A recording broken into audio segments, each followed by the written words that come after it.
Hello everyone, I am Jyoti Jha and welcome to NCERT the mind. तो आज हम लोग पढ़ेंगे क्लास 7 की हिंदी बुक बाल महाभारत कथा का 39वां अध्याय पांडवों का धृतराष्ट्र के प्रति व्यवहार। तो चलिए पढ़ना स्टार्ट करते हैं। आप इसे ध्यान से सुनिए। कौरवों पर विजय पा लेने के बाद सारे राज्य पर पांडवों का एक छत्र अधिकार हो गया और उन्होंने कर्तव्य समझकर राजकाज संभाल लिया। फिर भी जिस संतोष और सुख की उन्हें आशा थी वह प्राप्त नहीं हुआ। युधिष्ठिर ने अपने भाइयों को आज्ञा दे रखी थी कि पुत्रों के विछोह से दुखी राजा धृतराष्ट्र को किसी भी तरह की व्यथा न पहुंचने पाए। सिवाय भीमसेन के सब पांडव युधिष्ठिर के ही आदेशानुसार व्यवहार करते थे। पांडव वृद्ध धृतराष्ट्र का खूब आदर करते हुए उन्हें हर प्रकार का सुख एवं सुविधा पहुंचाने के प्रयत्न में लगे रहते थे, जिससे धृतराष्ट्र को अपने पुत्रों का अभाव महसूस ना हो। धृतराष्ट्र भी पांडवों से स्नेहपूर्ण व्यवहार किया करते थे। ना तो पांडव उन्हें अप्रिय समझते थे और ना धृतराष्ट्र ही पांडवों को अप्रिय समझते थे। परंतु भीमसेन कभी कभी ऐसी बातें कर दिया करता था जिससे धृतराष्ट्र के दिल को चोट पहुंचती।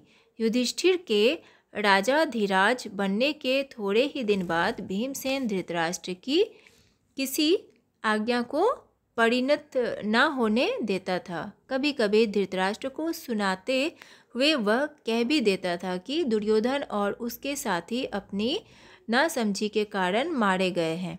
बात यह थी कि दुर्योधन, दुशासन आदि द्वारा किए गए अत्याचारों और अपमानों का दुखद स्मरण भीमसेन के मन में अमिट रूप से अंकित हो चुका था। इस कारण ना तो वह अपना पुराना वैर भूल पाता था और ना क्रोध को ही चबा पाता था। कभी कभी वह गांधारी तक के आगे उल्टी सीधी बातें कर दिया करता था।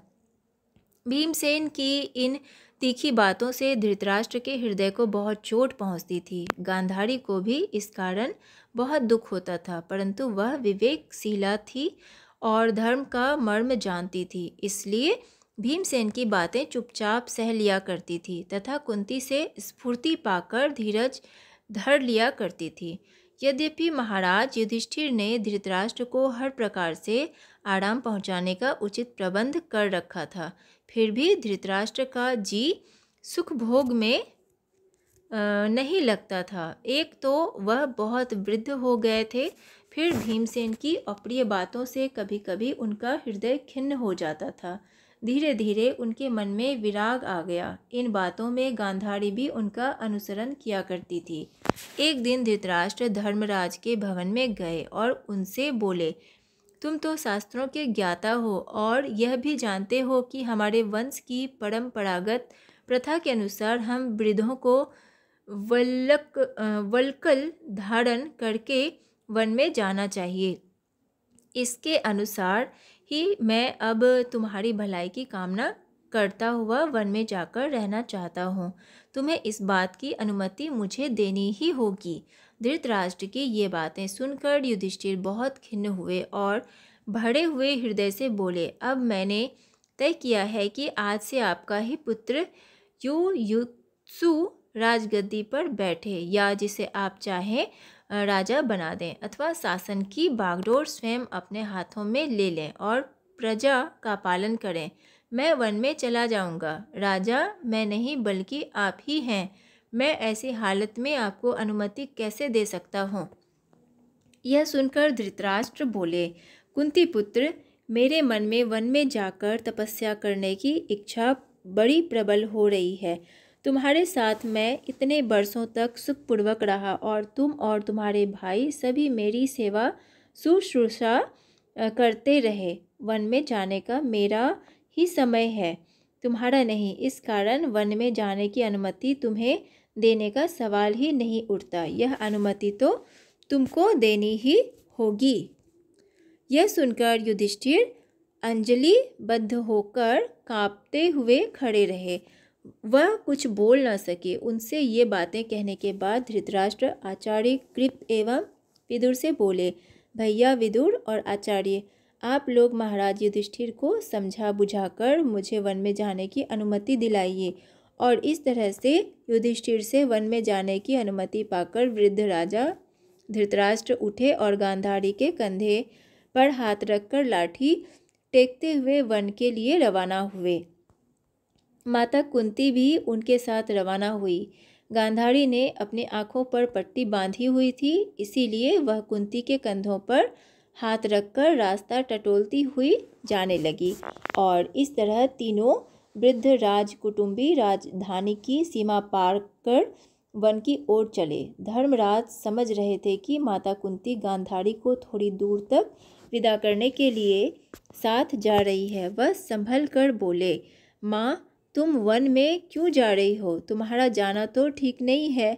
तुम्ही ने आशीर्वाद देकर युद्ध के लिए भेजा था, अब तुम्ही हमें छोड़कर वन को जाने लगी। यह ठीक नहीं है। इतना कहते कहते युधिष्ठिर का गला भर आया, किंतु उनके आग्रह करने पर भी कुंती अपने निश्चय पर अटल रही। युधिष्ठिर अवाक होकर खड़े हुए देखते रहे। धृतराष्ट्र, गांधारी और कुंती ने 3 वर्ष तक वन में तपस्वियों का सा जीवन व्यतीत किया। संजय भी उनके साथ था। तो आज आपका चैप्टर ये कंप्लीट हो चुका है। तो अब हम प्रश्न उत्तर करेंगे।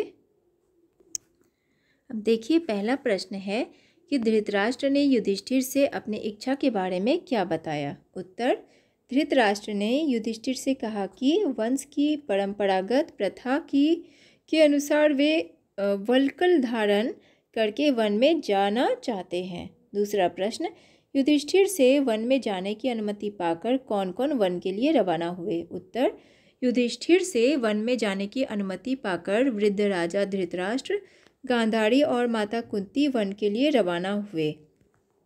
तीसरा प्रश्न, माता कुंती को वन जाते देख युधिष्ठिर क्या बोले? उत्तर, युधिष्ठिर बोले, माँ, तुम वन में क्यों जा रही हो? तुम्हारा जाना तो ठीक नहीं है। तुम्ही ने आशीर्वाद देकर युद्ध के लिए भेजा था, अब तुम्ही हमें छोड़कर वन को जाने लगी। यह ठीक नहीं है। चौथा प्रश्न, राजा धृतराष्ट्र, गांधारी और माता कुंती वन किस तरह जा रहे थे? उत्तर, वृद्ध राजा धृतराष्ट्र गांधारी के कंधे पर हाथ रखकर लाठी टेकते हुए और गांधारी कुंती के कंधे पर हाथ रखकर रास्ता टटोलती हुई जा रही थी। इस तरह तीनों वृद्ध राजकुटुंबी राजधानी की सीमा पार कर वन की ओर जा रहे थे। पांचवा प्रश्न, धृतराष्ट्र की इच्छा जानने के बाद युधिष्ठिर ने क्या किया? उत्तर, धृतराष्ट्र की बातें सुनकर युधिष्ठिर बहुत खिन्न हुए और भरे हुए हृदय से बोले, अब मैंने तय किया है कि आज से आपका ही पुत्र युयुत्सु राजगद्दी पर बैठे या जिसे आप चाहे राजा बना दें, अथवा शासन की बागडोर स्वयं अपने हाथों में ले लें और प्रजा का पालन करें। मैं वन में चला जाऊंगा। राजा मैं नहीं बल्कि आप ही हैं। मैं ऐसी हालत में आपको अनुमति कैसे दे सकता हूँ? छठा प्रश्न, जब युधिष्ठिर ने वन जाने की बात बोली तब धृतराष्ट्र ने क्या कहा? उत्तर, धृतराष्ट्र बोले, कुंती पुत्र, मेरे मन में वन में जाकर तपस्या करने की इच्छा बड़ी प्रबल हो रही है। तुम्हारे साथ मैं इतने वर्षों तक सुखपूर्वक रहा और तुम और तुम्हारे भाई सभी मेरी सेवा शुश्रूषा करते रहे। वन में जाने का मेरा ही समय है, तुम्हारा नहीं। इस कारण वन में जाने की अनुमति तुम्हें देने का सवाल ही नहीं उठता। यह अनुमति तो तुमको देनी ही होगी।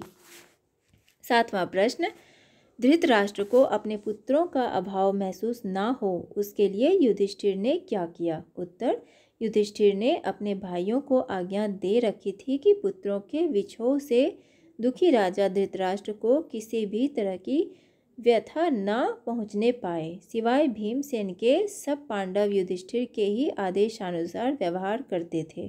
पांडव वृद्ध धृतराष्ट्र का खूब आदर करते हुए उन्हें हर प्रकार का सुख एवं सुविधा पहुंचाने के प्रयत्न में लगे रहते थे, जिससे धृतराष्ट्र को अपने पुत्रों का अभाव महसूस ना हो।